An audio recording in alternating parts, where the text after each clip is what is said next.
Israeli हमलों से दहले दक्षिणी बैरूत से भी खबर है, जहां बहुमंजिला इमारत पर टारगेटेड हमले को अंजाम दिया गया और बमबारी में पूरी तरह तबाह हो चुकी रिहायशी इमारतों की ही ये तस्वीर आपके सामने है। क्योंकि देखिए, बिल्डिंग में हिजबुल्लाह के होने की आशंका के तहत ही इस हमले को अंजाम दिया गया। अब यूक्रेनी हमले में तबाह रूसी एयर डिफेंस सिस्टम को लेकर भी खबर है। ज़ेपोरिज़िया में नशवाबुक M2 air defence HIMARS MLRS attack में रूस को भारी नुकसान और करीब $1000 मिलियन है बुक M2 की।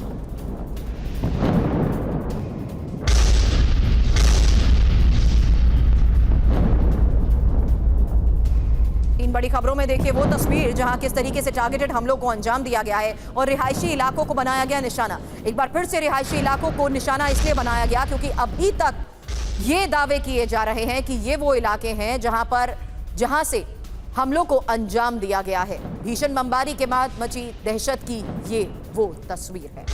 लेकिन यूक्रेनी हमले में तबाह रूसी एयर डिफेंस को लेकर भी खबर आपने देखी। अब ज़ेपोरिज़िया में जारी भीषण जंग को लेकर भी खबर है, क्योंकि आमने सामने है रूस और यूक्रेन के सैनिक और यूक्रेनी ट्रेंच से रूसी असॉल्ट पर ग्रुप पर हुए हमले की ये तस्वीर देखिए।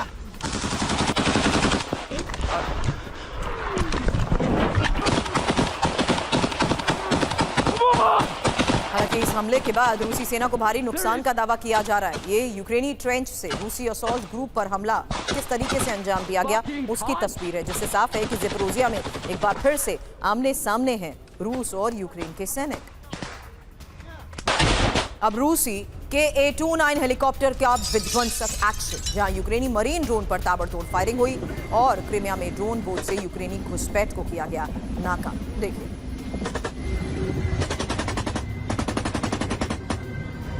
आपको बता दें, रूसी ब्लैक सी फ्लीट पर हमले की ये कोशिश।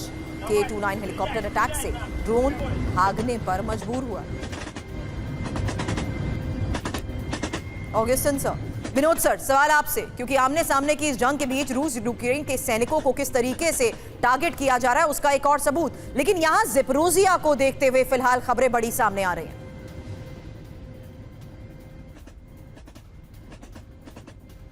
विनोद सर,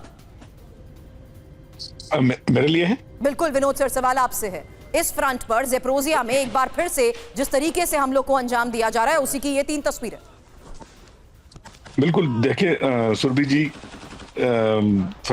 यूक्रेन कुछ भी कह लीजिए आप, इतने समय तक अगर रशिया के नाक में दम किए हुए हैं उनको मानना पड़ेगा, क्योंकि यही नहीं और भी विजुअल्स अभी मैं ट्विटर में भी देख रहा था। रशिया को ये यूक्रेन का जो ज़ेपोरिज़िया हो या सुमी हो, इस इलाके में जो भारी नुकसान का सामना करना पड़ रहा है, क्या ये किस हद तक वाजिब है और किस हद तक एक रशियन आर्मी जनरल्स का फेलियर है, ये सब बहुत ही एक रिसर्च का विषय रहेगा जब ये वॉर थमेगा। क्योंकि आप देखिए, इनकी एडवांस जो है आज कीव तक हो जाना चाहिए था। कीव में मैंने अभी मैं आपके शो में आने से पहले देख रहा था, कीव में एक मल्टीपल स्वॉर्म ड्रोन के सहारे इन्होंने बहुत बड़ा एक अटैक भी किया।